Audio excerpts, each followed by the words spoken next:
AP కలల రాజధాని అమరావతి వేగంగా రూపుదిద్దుకుంటోంది. రాత్రి పగలు అనే తేడా లేకుండా కొనసాగుతున్న పనులతో వేగంగా అభివృద్ధి చెందుతోంది. ఐకానిక్ టవర్లు, హైకోర్టు శాశ్వత భవనం, ఐఏఎస్ అధికారుల బిల్డింగ్ల నిర్మాణాలు పరుగులు తీస్తున్నాయి. 3 ఏళ్లలో రాజధాని నిర్మాణాన్ని కంప్లీట్ చేస్తామన్న సీఎం చంద్రబాబు డెడ్లైన్ ను రీచ్ అయ్యేలా మంత్రి నారాయణ దూకుడుగా వ్యవహరిస్తున్నారు. రాత్రి వేళల్లోనూ పనులను పర్యవేక్షిస్తూ రాజధాని పనుల్లో జోష్ నింపుతున్నారు.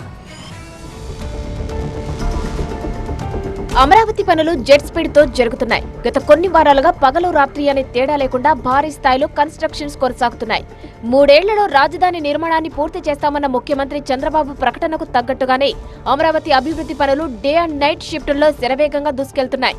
అమరావతిలో సుమారు 20,000 మంది కార్మికులు, నిపుణులు పనిచేస్తున్నారు. పగటి సమయంలో పలు కీలక ప్రాంతాల్లో పనులు జరుగుతున్నాయి. రాత్రి వేళల్లో మాత్రం ఐకానిక్ టవర్లు, హైకోర్టు శాశ్వత భవనం, అసెంబ్లీ, రైతుల రిటర్నబుల్ ప్లాట్స్ లాంటి ప్రాధాన్యత గల నిర్మాణాల పనులు కంటిన్యూ చేస్తున్నారు. దీంతో రాత్రి వేళ జరుగుతున్న నిర్మాణాలను ఎప్పటికప్పుడు మంత్రి నారాయణ స్వయంగా పర్యవేక్షిస్తున్నారు. తాజాగా ఐఏఎస్ అధికారుల భవనాలతో పాటు సచివాలయ నిర్మాణ పనులను పరిశీలించారు. దీంతో నిర్మాణ పనులకు సంబంధించిన వివరాలను కాంట్రాక్టర్లను అడిగి తెలుసుకున్నారు. ఏ నిర్మాణ సంస్థ ఎంత పని పూర్తి చేసింది, టార్గెట్స్ ఎంత రీచ్ అయ్యాయి అనే విషయాలను మంత్రి నారాయణ ఆరా తీశారు. ప్రతిదీ A to Z ఎంతో చక్కగా, ఎంతో వేగవంతంగా జరుగుతున్నాయి. అదేవిధంగా ఐకానిక్ టవర్స్ జరుగుతున్నాయి. అధికార భవనాలు యాక్చువల్ ఇవాళ నేను ఐఏఎస్ ఆఫీసర్ల యొక్క టవర్స్, ఏదైతే టవర్స్ 6 టవర్స్ ఉన్నాయో విజిట్ చేశాను. ఆల్మోస్ట్ వర్క్ వచ్చింది. ఒక కబోర్డ్స్ కొంత బిగిస్తున్నారు.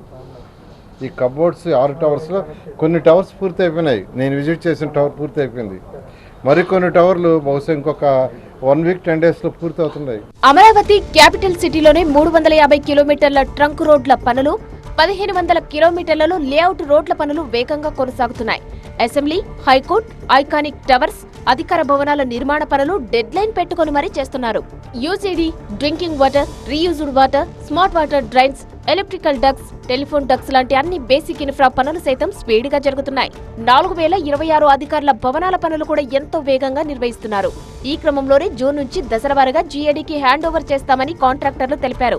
మరోవైపు రైతుల రిటర్నబుల్ ప్లాట్స్ పనులు కూడా వేగవంతమయ్యాయి. రాజధానికి 30,760 మంది రైతులు 35,059 ఎకరాల భూములు ఇచ్చారు. ఇందులో 30,079 మంది రైతులకు ఇప్పటికే ప్లాట్లు అలాట్ చేశారు. ఈ లెక్కన 98.6% భూములకు ప్లాట్ల అలాట్మెంట్ కంప్లీట్ అయిందని మంత్రి నారాయణ ప్రకటించారు. కేవలం 681 మంది రైతులకు చెందిన 524 ఎకరాలు మాత్రమే పెండింగ్ లో ఉన్నట్టు తెలిపారు. అది కూడా కుటుంబ వివాదాలు, కోర్టు కేసులు, వారసత్వ సమస్యలతోనే పెండింగ్ పడినట్టు వెల్లడించారు. ఇక వివాదాలు లేని భూముల్లో కేవలం 66 మంది రైతులకు చెందిన 175 ఎకరాలు మాత్రమే మిగిలి ఉన్నాయన్నారు. మొత్తం 63,342 కమర్షియల్, రెసిడెన్షియల్ ప్లాట్ల రిజిస్ట్రేషన్ పూర్తయిందని, 7,482 రిజిస్ట్రేషన్లు మాత్రమే పెండింగ్ లో ఉన్నాయని తెలిపారు. వాటిలోనూ వారసత్వ, కుటుంబ వివాదాలే కారణమని మంత్రి నారాయణ తెలిపారు. మొత్తంగా ఏపీ రాజధాని అమరావతి నిర్మాణ పనులు మిరుమిట్లు గొలిపే విద్యుత్ కాంతుల్లో రాత్రి వేళల్లోనూ శరవేగంగా కొనసాగుతున్నాయి. ఐకానిక్ టవర్లు, హైకోర్టు శాశ్వత భవనం, రైతుల రిటర్నబుల్ ప్లాట్స్ కు అత్యంత ప్రాధాన్యతనిస్తూ నిర్మాణ పనులు జరుగుతుండడం స్పెషల్ అట్రాక్షన్ గా నిలుస్తుంది. అత్యాధునిక సదుపాయాలతో నిర్మితమవుతున్న ఆయా బిల్డింగ్లు, టవర్స్ అమరావతి అభివృద్ధిలో మైలురాయిగా నిలవబోతున్నాయి.